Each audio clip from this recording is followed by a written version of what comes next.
Seri ketiga Bukek Xiansu. Cinta Bernoda Darah. Audiobook, novel silat. Cerita, Ho Ping Hu.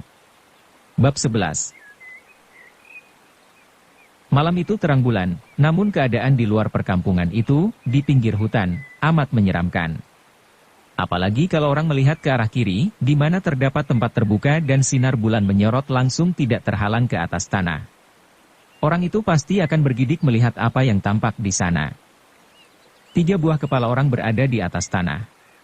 Kepala 3 orang wanita yang masih hidup. Yang 2 buah adalah kepala 2 orang wanita cantik bermuka pucat dan terdengar mereka ini menangis terisak-isak dengan air mata bercucuran. Akan tetapi, kepala yang berada di kiri, kepala Xian Eng, biarpun tampak agak pucat juga, namun sama sekali tidak menangis, malah sepasang matanya bersinar-sinar penuh kemarahan. Memang hebat dan mengerikan sepak terjang Hek Giamlo, si manusia iblis itu, yang mentaati perintah rajanya. Ia menggali 3 buah lubang-lubang yang sempit dan dalam macam sumur kecil, memasukkan 3 orang gadis tawanan itu ke dalam sumur dan mengubur mereka sebatas leher. Seluruh tubuh 3 orang gadis ini tidak tampak, hanya kepala mereka sebatas leher yang keluar dari tanah. Kemudian iblis ini memasang benderanya di atas pohon dekat tempat itu. Dengan adanya tanda ini, tidak ada seorang pun manusia di perkampungan itu berani mencoba menolong gadis-gadis bernasib malang ini. Siapakah berani melawan tengkorak hitam yang menjadi tangan kanan raja? Setelah Hek Giamlo pergi, Xian Eng berpikir. Ia mengenang kata-kata Raja Hitan terhadapnya dan teringatlah ia akan Lin Lin. Adiknya itu bukanlah anak kandung ayah bundanya, melainkan anak angkat. Ayahnya tidak pernah bicara tentang orang tua Lin Lin. Akan tetapi adik angkatnya itu wataknya aneh sekali dan ketika ia tadi melihat pengawal-pengawal dan dayang-dayang wanita di dalam gedung Raja Hitan, alangkah besar persamaan Lin Lin dengan para wanita itu. Terutama sekali bulu mata dan hidungnya. Jantungnya berdebar. Jangan-jangan Hek Giamlo salah ambil, mengira dia Lin Lin. Dan besar kemungkinan Hek Giamlo menduga bahwa Lin Lin adalah keponakan raja. Betulkah ini? Tangis kedua orang gadis di sebelah depan dan belakangnya mengganggunya dari lamunan. Ia menengok dan perasaan kasihan memenuhi hatinya melihat 2 buah kepala yang tidak berdaya dan sedang menangis terisak-isak itu, sama sekali lupa bahwa keadaannya sendiri pun tiada bedanya dengan mereka berdua.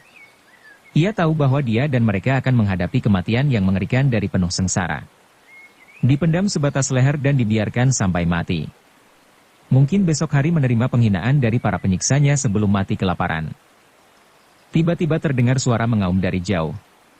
2 orang gadis itu makin keras menangis dan Xian Eng sendiri bergidik.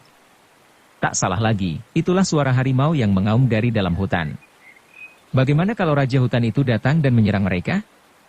Dengan hanya kepalanya di atas tanah, Xian Eng dapat membayangkan betapa harimau itu akan makan kepala mereka seenaknya tanpa mereka dapat membalas ataupun melarikan diri. Siapa di antara mereka bertiga yang lebih dulu akan digerogoti harimau? Huhuhup, ayah. Ibu. Tolong. Gadis yang berada di sebelah belakang Xian Eng menjerit-jerit. Aku. Takut. Ya Tuhan cabutlah nyawaku. Gadis cantik di sebelah depan Xian Eng mengeluh dan menangis. Xian Eng mengerutkan keningnya, penuh iba hati. Ia tak menyalahkan 2 orang gadis itu. Tentu saja mereka ketakutan. Mereka adalah gadis-gadis biasa yang lemah, alangkah sengsaranya mati dalam keadaan ketakutan seperti itu. Penci berdua, tenangkanlah hati kalian. Manusia hidup memang hanya untuk menghadapi kematian yang sewaktu-waktu pasti akan tiba, cepat ataupun lambat. Mengapa takut? Mati adalah biasa, semua manusia akan mati, hanya waktu saja soalnya. 2 orang gadis itu menengok kepadanya, terheran-heran melihat Xian Eng sama sekali tidak menangis dan sama sekali tidak nampak takut. Aku tidak takut mati. Aku lebih baik mati. Yang kutakuti adalah kengerian ini dan penghinaan. Lebih baik aku mati, tapi jangan mati dimakan harimau. Kata gadis di depannya terisak-isak. Di sebelah depan dan belakangnya mengganggunya dari lamunan. Ia menengok dan perasaan kasihan memenuhi hatinya melihat 2 buah kepala yang tidak berdaya dan sedang menangis terisak-isak itu, sama sekali lupa bahwa keadaannya sendiri pun tiada bedanya dengan mereka berdua. Ia tahu bahwa dia dan mereka akan menghadapi kematian yang mengerikan dari penuh sengsara. Dipendam sebatas leher dan dibiarkan sampai sebelum hayat meninggalkan badan, tak boleh berputus asa. Kata pula Sian Eng. Enci harap tenang saja, kalau belum waktunya kita mati, percayalah, kita takkan mati. Kalau sudah tiba waktunya mati, jangankan sudah setua kita, kanak-kanak pun bisa saja mati. Hiburan dan kata-kata Sian Eng yang keluar dengan suara penuh ketabahan itu ternyata ada hasilnya juga. Dua orang gadis itu berhenti menangis dan anehnya, auman binatang buas dari dalam hutan tidak terdengar lagi. Kesempatan ini dipergunakan oleh Sian Eng untuk mengajak dua orang teman senasib sependeritaan. Itu untuk bercakap-cakap. Dari mereka dia memperoleh keterangan bahwa seperti juga dia, dua orang itu diculik oleh tokoh-tokoh hitan karena disangka sang putri. Akan tetapi begitu tiba di depan raja, mereka ditelanjangi dan diperiksa punggung mereka, karena katanya putri itu mempunyai tanda merah di punggungnya. Tentu saja, seperti juga Sian Eng, mereka tidak memiliki tanda seperti itu karena memang mereka bukanlah putri hitan. Kemudian dengan air mata bercucuran dua orang gadis itu bercerita betapa selama 3 hari mereka menjadi permainan raja yang kejam. Sian Eng menjadi panas hatinya. Jiwa pendekar dalam hatinya bergolak. Kalau saja ia mendapat kesempatan, tentu akan dibunuhnya Raja Hitan itu. Dan menghadapi penderitaan dua orang gadis itu, ia tidak dapat bicara banyak. Akan tetapi setidaknya percakapan mereka itu juga merupakan hiburan yang lumayan untuk melewatkan malam yang mengerikan ini. Tentu saja semalam suntuk mereka tak mampu tidur semenit pun juga dan menjelang pagi, karena teringat bahwa para penyiksa itu tentu akan menghabisi nyawa mereka dengan siksaan-siksaan keji, dua orang gadis itu mulai menangis lagi. Sian Eng tidak mampu lagi menghibur mereka. Gadis ini mengambil keputusan bahwa kalau ia diberi kesempatan satu kali saja terbebas dari kuburan itu, ia akan mengamuk sampai mati. Terdengar derap kaki kuda dari jauh, makin lama makin dekat. Dua orang wanita itu menoleh ke arah Sian Eng dan air mata mereka bercucuran. Adik Sian Eng, selamat berpisah. Mudah-mudahan kematian segera datang menjemputku. Kata gadis di belakang Sian Eng, menyambut ucapan gadis di depan.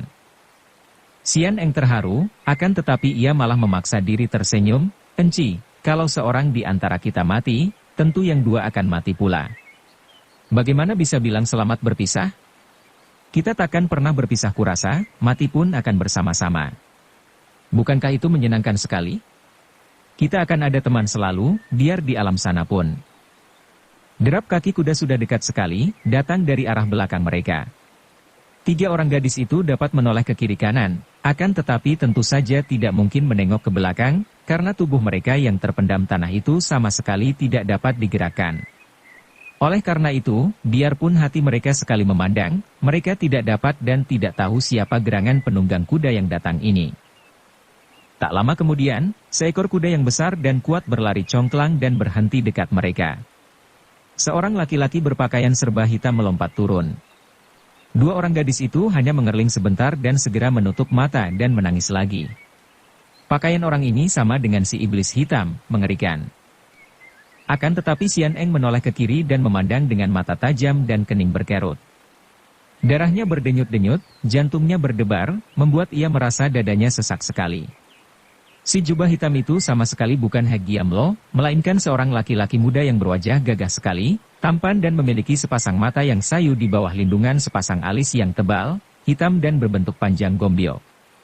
Seorang laki-laki yang tampan dan tinggi besar.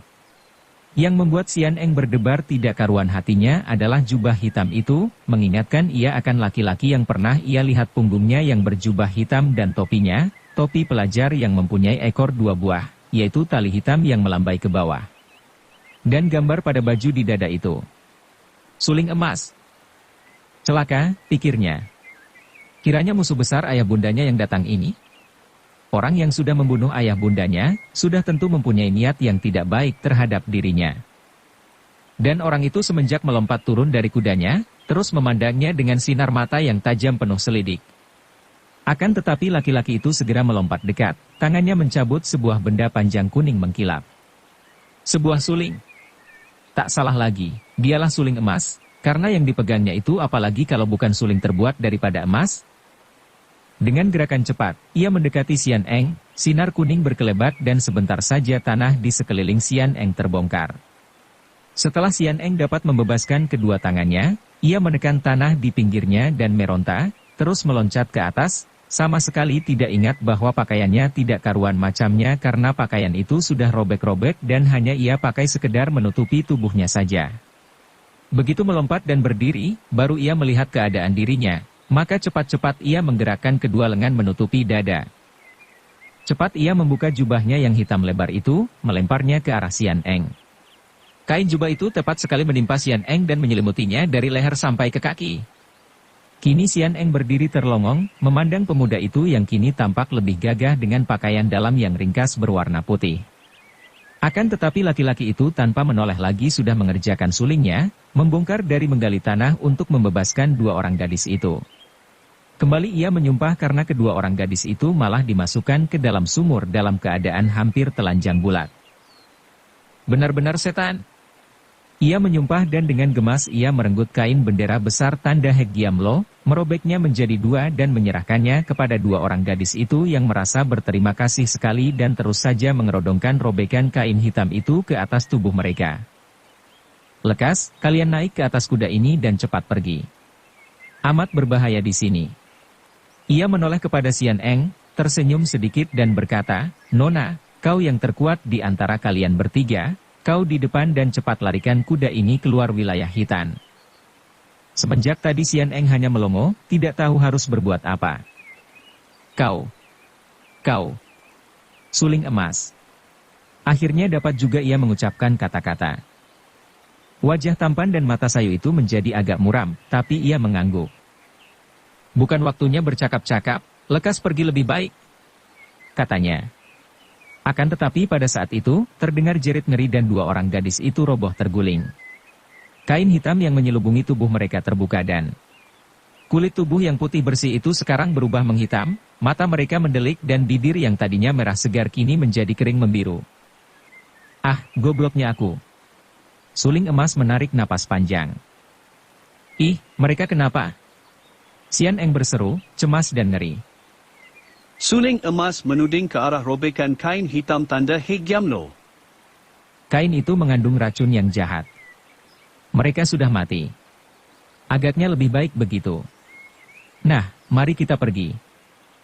Xian Eng tak sempat menjawab apalagi membantah, karena tahu-tahu tangannya telah kena dipegang dan disendal. Sentakan ini demikian kuat sehingga tak tertahankan olehnya dan tubuhnya melayang ke atas punggung kuda. Pada detik berikutnya, kuda itu telah lari cepat sekali dan suling emas telah duduk di belakang Xian Eng. Tapi, jenazah mereka itu. Xian Eng berseru sambil menoleh ke arah mayat dua orang gadis senasib yang menggeletak di atas tanah dan ditinggalkan begitu saja. Mereka sudah mati, mau diapakan lagi? Jawab suling emas tak acuh dan ia mengeluarkan kata-kata asing dari mulutnya kepada kuda itu yang meringkik keras lalu membalap seperti terbang cepatnya. Tidak karuan rasa hati Xian Eng. Memang ia telah terlepas daripada ancaman bahaya maut di tangan orang-orang hitan, maut yang amat mengerikan. Akan tetapi ia terlepas dari bahaya yang satu untuk jatuh ke dalam tangan yang lain. Ia kini terjatuh ke dalam tangan suling emas. Apakah kehendak orang aneh ini? Sikapnya mencurigakan, wataknya juga aneh. Ada kalanya tampak baik dan suka menolong, akan tetapi di lain saat bisa berhati keras dan kejam. Jenazah dua orang gadis itu dibiarkan begitu saja. Ingin ia dapat memandang muka suling emas, akan tetapi ia duduk di depan dan orang itu duduk di belakang. Sedikitnya ia merasa lega bahwa suling emas agaknya bukan laki-laki yang ceriwis. Tidak ada bukti-bukti yang membayangkan watak kotornya terhadap wanita. Sekarang pun, biar mereka duduk berdua di atas punggung kuda, namun suling emas duduknya agak jauh di belakang sehingga tidak menyentuhnya.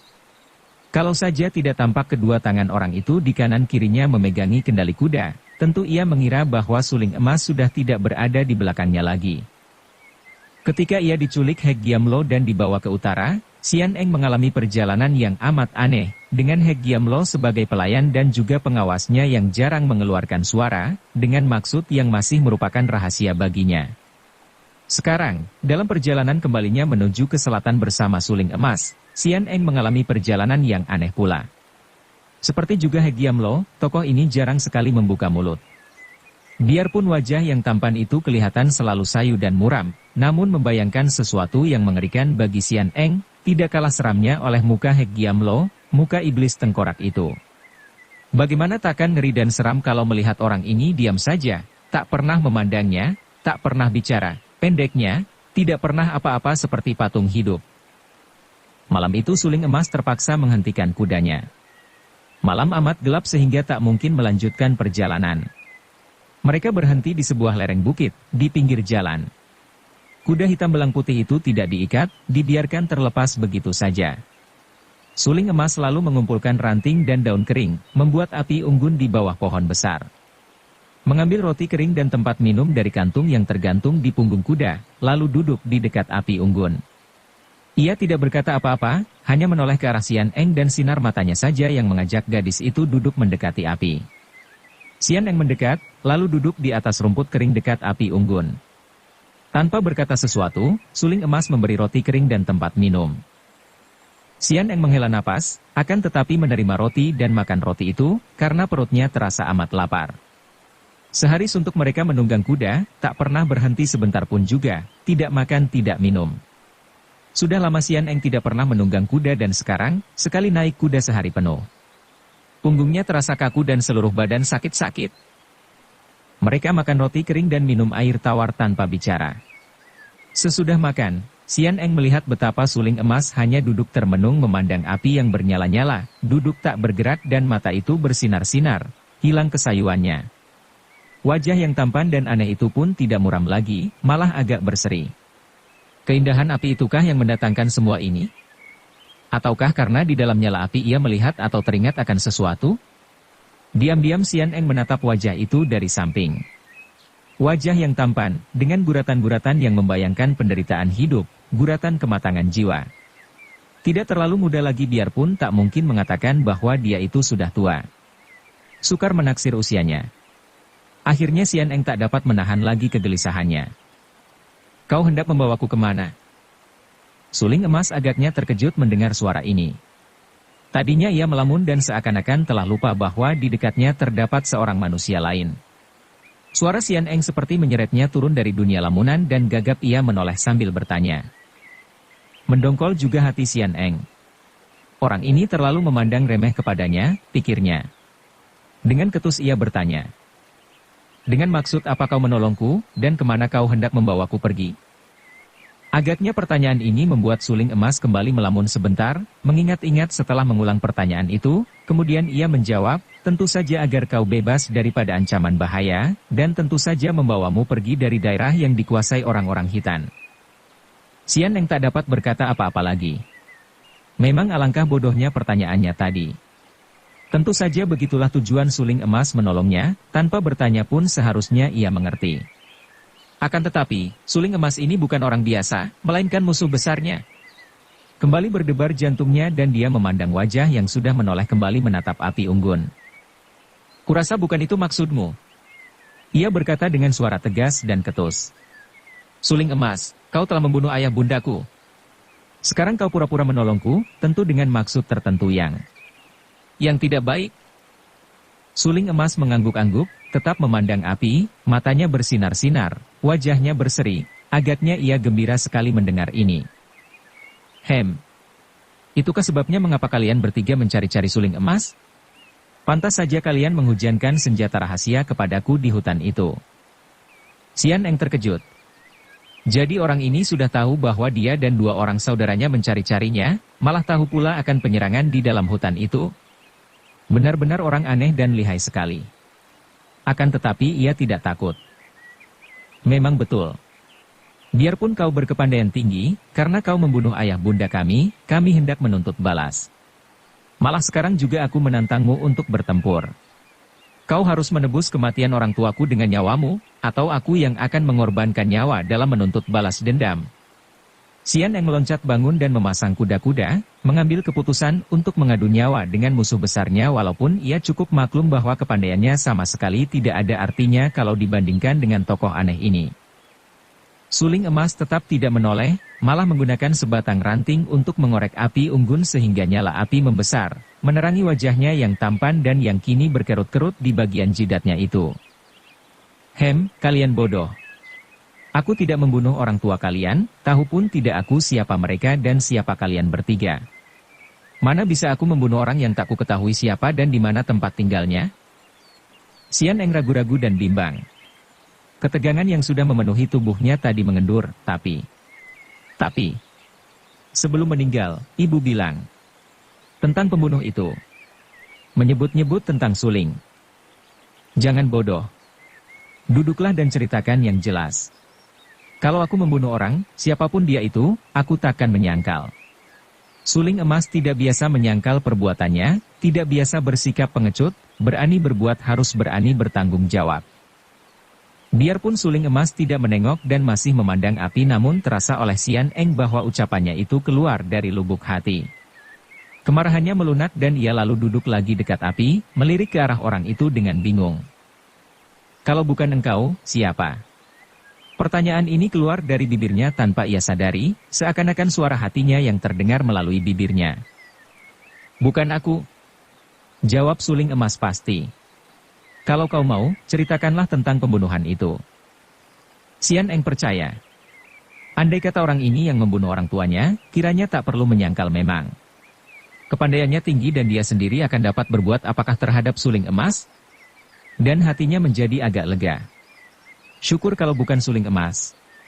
Pertama, karena kalau benar dia pembunuhnya, tentu sukar sekali membalas dendam. Kedua, ia sudah ditolongnya terlepas daripada bahaya maut di tangan orang-orang hitan. Ketiga, ia ingat sekarang, dan tahu bahwa dia bersama dua orang saudaranya dahulu itu pun dibebaskan daripada bahaya maut di tangan Itgan Kaiong oleh suling emas. Kalau suling emas pembunuh orang tua mereka dan sekaligus penolong mereka, bukankah hal itu akan menimbulkan hal yang amat membingungkan? Ah, kalau begitu maafkan kami. Kami selalu mengira kaulah musuh besar kami. Ah, kalau begitu benar dugaan Lin Moy. Ah, begitu. Kalau tidak keberatan, ceritakan tentang pembunuhan itu. Sian Eng berpikir sejenak. Apa salahnya menceritakan hal itu kepada suling emas yang sekarang bukan lagi merupakan musuh, malah menjadi penolong? Siapa tahu dari tokoh ini ia akan dapat mengetahui siapa gerangan pembunuh ayah bundanya. Kami adalah keluarga Kam, tinggal di Dusun Tingchun di kaki Gunung Chinlingsan. Ayah kami. Sian Eng terkejut dan kembali ia menjadi curiga. Bagaimana kau bisa tahu? Masih tetap merenung dan memandang api, suling emas menjawab tak acuh. Banyak tokohku kenal. Jenderal Kam bukanlah orang yang tidak ternama. Teruskanlah. Sian Eng melanjutkan penuturannya, semenjak munculnya Giam Sui Lok sampai dengan terbunuhnya Kam Si Ek suami istri dan juga Giam Sui Lok dalam keadaan mengerikan. Ia menceritakan semuanya, malah urusan kakaknya, Kam Busong yang harus mereka cari itu pun ia ceritakan kepada suling emas. Panjang ceritanya, memakan waktu 1/4 jam untuk menceritakan semua dengan jelas. Dan selama itu, suling emas duduk menghadapi api tanpa bergerak. Tak pernah menoleh kepadanya, tak pernah pula memotong ceritanya sehingga kadang-kadang Sian Eng meragu apakah ia didengar orang. Ia merasa seperti bercerita kepada sebatang pohon atau kepada sebuah patung. Begitulah, kami bertiga berangkat meninggalkan kampung halaman, pergi menuju ke kota raja untuk mencari musuh besar kami dan juga kakak kami Kam Busong. Akan tetapi, belum tercapai maksud kami dan belum selesai tugas kami, musuh belum terdapat, kakak belum bertemu, kami sudah cerai-berai tertimpa malapetaka. Dengan ringkas Sian Eng menceritakan betapa adiknya, Lin Lin, lenyap di atas gedung keluarga bangsawan Suma di Ansui. Kemudian betapa dia dan kakaknya, Busin, yang mendatangi keluarga Suma untuk bertanya tentang kakak mereka, diserang dan ditangkap oleh Suma Boan.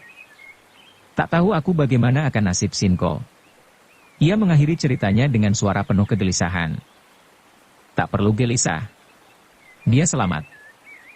Bagaimana kau tahu?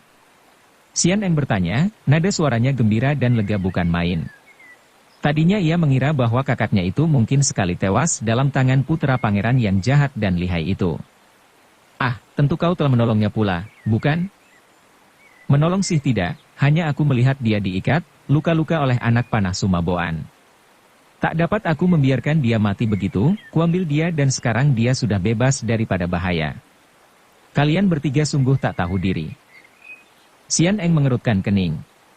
Kalau saja ia tidak ingat bahwa orang ini sudah menolongnya, juga sudah menyelamatkan Busin, tentu ia akan marah sekali. Kata-kata yang tidak hanya mencela, akan tetapi juga sifatnya memandang rendah, bahkan menghina. Kau sudah menolong kami, patut aku berterima kasih kepadamu. Akan tetapi, mengapa kau melakukan semua ini? Mengapa kau menolong kami? Apa pula maksud kata-katamu tadi bahwa kami adalah 3 orang yang tak tahu diri? Suling emas bangkit berdiri untuk mengumpulkan ranting di sekitar tempat itu, kemudian ia membanting ranting-ranting kering itu dekat api unggun dan berkata, suaranya seperti orang marah. Kalian bertiga dengan kepandaian yang tidak berarti begitu berani mati melakukan perantauan untuk mencari musuh besar yang belum diketahui siapa. Sungguh menyia-nyiakan usia muda. Apa yang kalian dapat lakukan kalau bertemu dengan orang-orang jahat? Bagaimana seandainya bertemu dengan orang yang membunuh ayah bundamu? Xian Eng maklum akan maksud kata-kata suling emas, tahu bahwa kepandaian mereka bertiga memang masih jauh jika dibandingkan dengan kepandaian beberapa orang tokoh besar dalam dunia Kang Ou. Akan tetapi tadinya ketika mereka melakukan perantauan, mereka sama sekali tidak mengira akan hal ini, sama sekali tidak pernah mengira bahwa di dunia ini begitu banyaknya orang pandai, orang aneh dan orang jahat. Betapapun juga, ia tetap tidak menjadi jerih. Kalau bertemu, biar kepandaiannya setinggi langit, aku akan melawannya dan mengajaknya bertanding mati-matian. Xian Eng menjawab dengan suara lantang. Mudah saja bicara. Kau anak kecil. Xian Eng mau marah, tapi tidak dapat. Betapapun juga ia memang merasa seperti anak kecil di depan pemuda yang aneh ini, yang bersikap begitu alim, pendiam dan serius. Memang aku anak kecil, biarlah, memang tidak setua engkau. Kata-kata ini untuk melampiaskan kemendongkolan hatinya. Suling emas menoleh, agak tersenyum dan aneh sekali. Mendadak saja kemarahan Xian Eng lenyap dan ia merasa seakan-akan sudah lama mengenal orang ini, sudah sering kali bertemu. Hal yang tidak mungkin. Barangkali bertemu dalam alam mimpi. Dan kenapa kau menolongku, menolong Sinko? Siapa menolong siapa? Aku tidak menolong siapa-siapa, hanya melakukan kewajiban sebagai manusia. Kesembronoan kalian bertiga sudah membawa korban. Adikmu yang paling kecil itu hilang, kau bilang tadi ia meninggalkan surat dan menyatakan bahwa ia dibawa pergi Kim Lun Seng Jin. Untuk bertemu dengan Kim Lun Seng Jin. Kalau yang membawa itu seorang di antara Tian Telio Kuai, 6 setan, apakah tidak celaka sekali? Xian Eng memandang heran. Orang ini tidak mau disebut menolong, sikapnya acuh tak acuh, tidak peduli, akan tetapi kadang-kadang bisa marah-marah. Memang aneh sekali, membuat ia bingung. Kalau saja ada Lin Lin di sini, pikirnya, tentu kau akan tahu rasa. Lin Lin wataknya tidak kalah anehnya, dan adiknya itu pandai sekali bicara, pandai berdebat dan andai kata di situ ada Lin Lin, agaknya keadaannya akan berubah. Suling emas ini tentu akan menjadi gelagapan dan gagap gugup menghadapi serangan bicara Lin Lin. Tak perlu kau marah-marah kepadaku. Akhirnya ia berkata, kau mau menolong atau tidak, terserah. Juga kau mau memberitahu kepadaku, kalau kau mengetahuinya, siapa adanya pembunuh ayah bundaku dan di mana pula adanya kakakku Busong, terserah. Suling emas kembali membuang muka memandang api unggun. Wajahnya yang tadi agak berseri dan tampak sekali ketampanannya, sekarang kembali menjadi suram muram seperti wajah patung mati. Setelah menarik napas beberapa kali dan menambah ranting pada api, ia berkata, siapa yang membunuh ayah bundamu, aku tidak tahu. Terang bukanlah aku. Akan tetapi karena kau dan saudara-saudaramu menuduhku, aku akan berusaha mendapatkan siapa pembunuh itu. Tentang pelajar bernama Busong itu, setahuku dia sudah mati. Kalau saja ada Lin Lin di sini, pikirnya, tentu kau akan tahu rasa. Lin Lin wataknya tidak kalah anehnya, dan adiknya itu pandai sekali bicara, pandai berdebat dan andai kata di situ ada Lin Lin, agaknya keadaannya akan berubah. Suling emas ini tentu akan menjadi gelagapan dan gagap gugup menghadapi serangan bicara Lin Lin. Kaget sekali hati Xian Eng mendengar berita terakhir ini, apalagi suling emas kelihatannya tidak senang ketika bicara tentang kakaknya, Busong. Bagaimana kau bisa tahu? Kenalkah kau dengan kakakku Busong? Bagaimana matinya? Harap kau suka bercerita kepadaku. Tidak ada yang dapat diceritakan tentang diri pemuda tolol itu.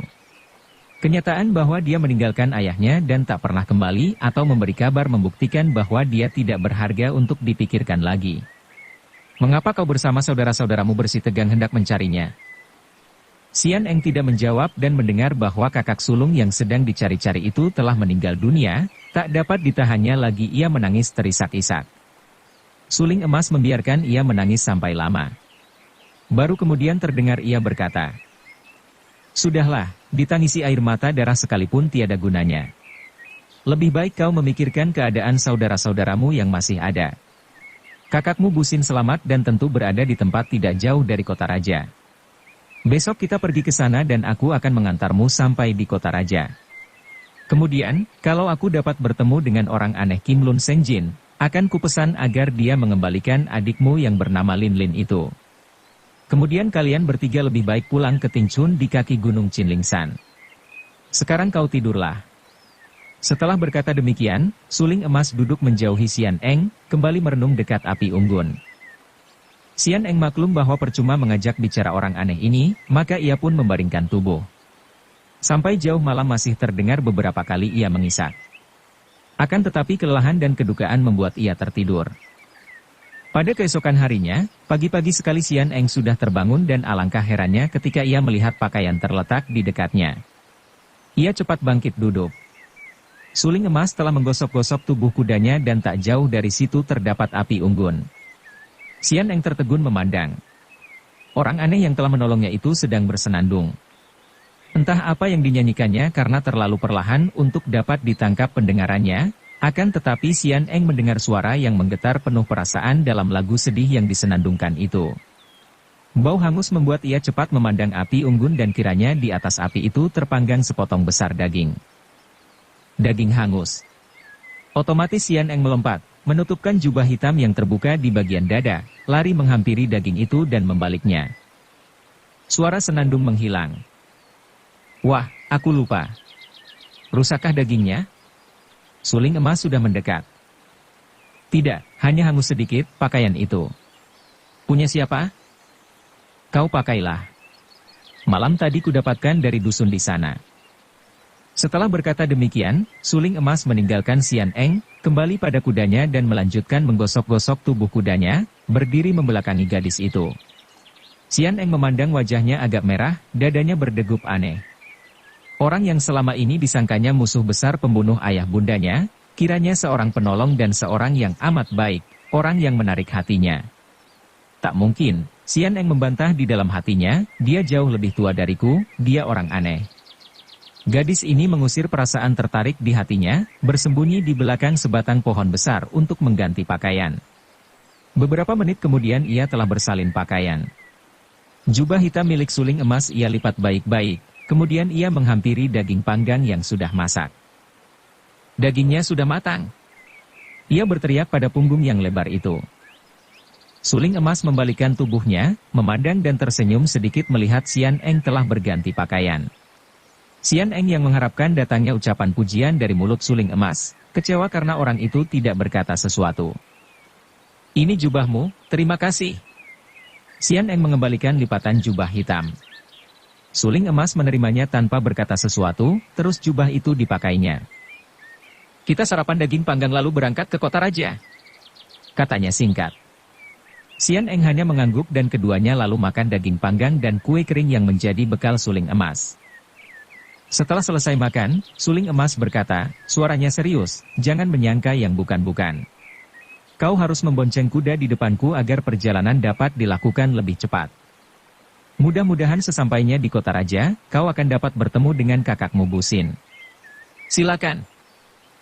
Kalau saja kata-kata itu tidak diucapkan demikian serius dan wajah Suling Emas yang tampan itu kelihatan angker, tentu Sian Eng akan menjadi malu dan mungkin tak sudi ia berboncengan di atas seekor kuda dengan orang ini. Akan tetapi karena ia ingin segera bertemu kembali dengan saudaranya, ia tidak mau membantah. Dengan ringan ia bergerak, tubuhnya meloncat ke atas punggung kuda. Tiba-tiba kuda itu melonjak dan berlari cepat sekali seperti terbang. Sian Eng terkejut. Di mana Suling Emas? Apakah ia dibawa kabur kuda dan Suling Emas tertinggal di belakang? Dalam gugupnya ia menengok dan Hampir saja dia beradu hidung dengan orang yang duduk di belakangnya. Kiranya suling emas sudah duduk di belakangnya, agak di belakang sehingga tubuh mereka tidak bersentuhan. Agaknya orang ini demikian ringan gerakannya sehingga ia sama sekali tidak tahu bahwa dia sudah berada di belakangnya tadi.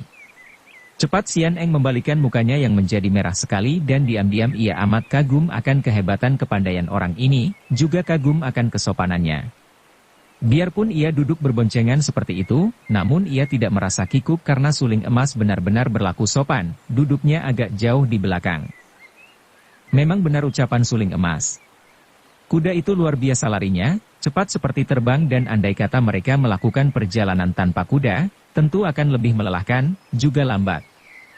Suling emas melakukan perjalanan cepat dan terus-menerus, hanya berhenti 2 kali sehari. Bahkan kadang-kadang di malam hari mereka melanjutkan perjalanan. Makin lama, makin percaya Sian Eng kepada orang aneh ini. Di dekat suling emas, ia merasa aman tentram, kecurigaannya lenyap sama sekali dan ia memandang orang ini sebagai seorang pendekar besar yang amat mengagumkan. Yang ia sayangkan, suling emas orangnya pendiam, tak pernah mau bicara kalau tidak ditanya. Menjawab pertanyaan pun hanya singkat-singkat seperlunya saja. Hal ini mengecewakan hati Sian Eng karena gadis ini ingin sekali mendengar riwayat hidup orang aneh yang mengagumkan hatinya ini. Ketika memasuki pintu gerbang kota raja pagi hari itu, banyak orang memandang mereka dengan kagum dan heran. Kagum karena melihat kuda besar bagus ditunggangi sepasang orang muda yang elok dan gagah. Agaknya suling emas hendak menyembunyikan dirinya karena ia telah menggunakan sehelai sapu tangan untuk menutupi gambar suling di dadanya. Namun telinga Sian Eng masih dapat menangkap beberapa orang di pinggir jalan berbisik, dia suling emas. Suling emas menghentikan kudanya di dalam pekarangan lebar sebuah kelenteng, mengajak Sian Eng turun. Di ruangan depan mereka disambut oleh beberapa orang Huisyo yang segera memberi hormat kepada suling emas. Harap para losuhu sudi menerima Nona Kam ini sebagai tamu terhormat dan membantunya dalam usahanya menjumpai saudaranya di kota raja. Omitohut. Tentu saja. Tai Hiap. Silakan masuk, Nona. Dan anggaplah di sini sebagai tempat tinggalmu sendiri. Kata Huisyo tua itu dengan ramah tamah. Apakah Tai Hiap tidak keberatan untuk singgah dulu dan minum teh? Terima kasih, Lo Suhu. Saya masih mempunyai banyak urusan. Kemudian ia menoleh kepada San Eng dan berkata, di kelenteng ini, kau berada di tempat yang aman, dan dengan bantuan para Lo Suhu di sini, kalau saudaramu berada di kota raja, tentu kau dapat bertemu dengannya. Ingat, kalau kalian bertiga sudah saling bertemu dan berkumpul, satu-satunya hal terbaik bagi kalian adalah kembali ke Tingchun. Nah, selamat berpisah. Suling emas memberi hormat kepada pendeta kepala, lalu meloncat di atas punggung kudanya yang lari cepat meninggalkan tempat itu. Sian Eng berdiri bengong, tak dapat berkata sesuatu. Apa yang dapat ia katakan? Berkumpul dengan orang itu, melakukan perjalanan bersama beberapa hari, telah membuktikan keluhuran budi suling emas, kesopanannya, akan tetapi juga keanehannya. Agaknya ada sesuatu yang menekan perasaan orang itu, ada sesuatu yang dideritanya di dalam batin, yang membuatnya tampak pendiam, tidak pedulian, dan wajahnya yang tampan selalu muram seperti matahari yang selalu tertutup mendung di musim hujan. Tiba-tiba ia menoleh kepada pendeta kepala Huisyo yang gendut peramah itu. Lo Suhu, dia itu. Suling emas itu. Orang macam apakah dia? Pertanyaan yang aneh ini keluar begitu saja dari mulut Sian Eng, langsung sebagai peluapan hatinya. Untung yang diajak bicara adalah seorang Huisyo tua, kalau orang lain tentu akan memalukan sekali. Huisyo itu hanya tertawa, kemudian menjawab.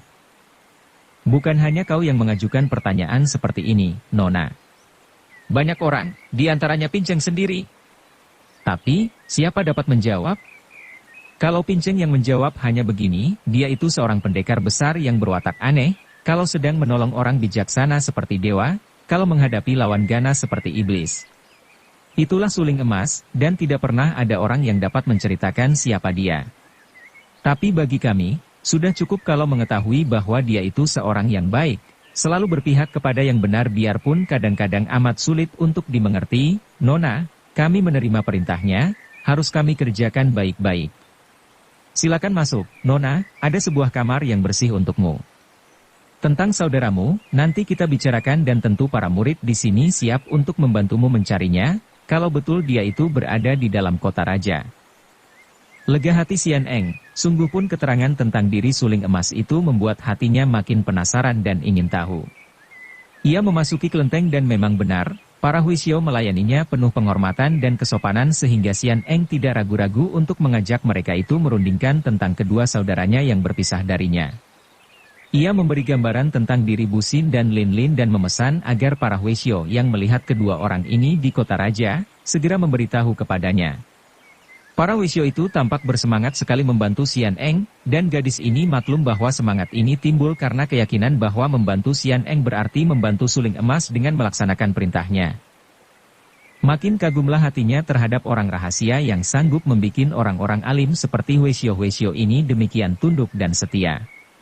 Tentu saja dia tidak tahu bahwa para Huixiao itu, juga banyak sekali orang-orang di kota raja, telah berhutang budi besar kepada suling emas. Di bagian depan telah kita ketahui bahwa Lin Lin yang ditemani Lai Bok Liong, dengan penuh harapan melakukan perjalanan ke kota raja. Hatinya girang sekali karena memang amat ingin ia bertemu dengan suling emas yang disangka menjadi pembunuh dari Jenderal Kam Siek dan istrinya. Untung ia mendengar percakapan antara Suma Kongcu dan para tokoh pengemis yang menyatakan bahwa suling emas berada di gedung perpustakaan istana. Kita ikuti kembali perjalanan mereka berdua. Mereka telah berhasil melarikan diri dari gedung keluarga Suma di Ansui sebelah barat kota raja, dan melanjutkan perjalanan di malam hari terang bulan. Mereka berjalan seenaknya, bercakap-cakap gembira. Begitu gembira, begitu aman seakan-akan tidak ada bahaya sesuatu yang mengintai. Memang Lin Lin seorang gadis remaja yang gembira dan masih belum berpengalaman, maka ia pun enak saja melakukan perjalanan dan bercakap-cakap bersama Lai Bok Liong. Gadis yang masih hijau ini sama sekali tidak tahu akan bahaya yang mengancam. Adapun Lai Bok Liong, dia adalah seorang pendekar muda yang sudah kenyang pengalaman, biasanya amat hati-hati, waspada dan berpandangan luas dan jauh, berwatak jujur dan berhati mulia. Akan tetap pada malam hari itu, hatinya rusak, kacau balau oleh Juwita di sampingnya. Sudah 2 kali ia menempiling jidatnya sendiri karena timbul pikiran yang bukan-bukan terhadap Lin Lin. Malam terlalu indah, bulan terlalu terang, dan gadis di sampingnya terlalu cantik jelita. Bok Liong berjalan di samping Lin Lin dengan hati dan perasaan maut, berantakan, maka ia pun tidak dapat terlalu disalahkan kalau dia sendiri menjadi kurang hati-hati, hilang kewaspadaannya. Di samping Lin Lin, dunia menjadi terlampau indah baginya sehingga sementara itu ia lupa akan bahaya-bahaya yang mengancam kehidupan dari segenap penjuru. Biarpun Suma Boan atau Suma Kongcu tidak mengejar sendiri karena ia maklum bahwa menghadapi 2 orang muda yang lihai itu seorang diri saja ia tidak akan menang, namun sudah tentu saja Suma Kongcu tidak membiarkan penghinaan terjadi di rumahnya begitu saja. Ia diam-diam menitah seorang pengawal untuk menghubungi para ketua Kaipang dan tak lama kemudian, para tokoh perkumpulan pengemis yang kebetulan berada di situ dan dapat dihubungi sudah mengatur rencana penghadangan terhadap Lin Lin dan Bok Liong. Ada 3 orang pengemis lihai yang kebetulan dapat dihubungi Suma Kongcu dan yang segera membawa teman-temannya melakukan pengejaran. Yang pertama adalah ketua dari perkumpulan pengemis Hui Hou Kaipang, Harimau Terbang. Hui Hou Pangcu ini sudah tua, usianya kurang lebih 60 tahun, rambutnya sudah putih semua dan senjatanya sebatang tongkat baja. Selain lihai sekali ilmu tongkatnya, juga ia amat terkenal dengan senjata rahasia yang ia sebut bulu harimau. Sebetulnya senjata ini adalah jarum-jarum halus yang diberi racun. Siapa terkena akan menjadi gatal-gatal yang menjalar ke seluruh tubuh dan berakhir dengan kematian yang mengerikan. Hui Hou Pangcu pergi melakukan pengejaran bersama barisannya yang paling ia banggakan, yaitu Hui Hou Tin, barisan macan terbang. Barisan ini terdiri dari 13 orang tokoh pengemis yang berkepandaian tinggi dan yang khusus dilatih untuk membentuk Hui Hou Tin. Bersambung ke bab 12. Dukung kami dengan subscribe, follow, like, komen dan share. Terima kasih.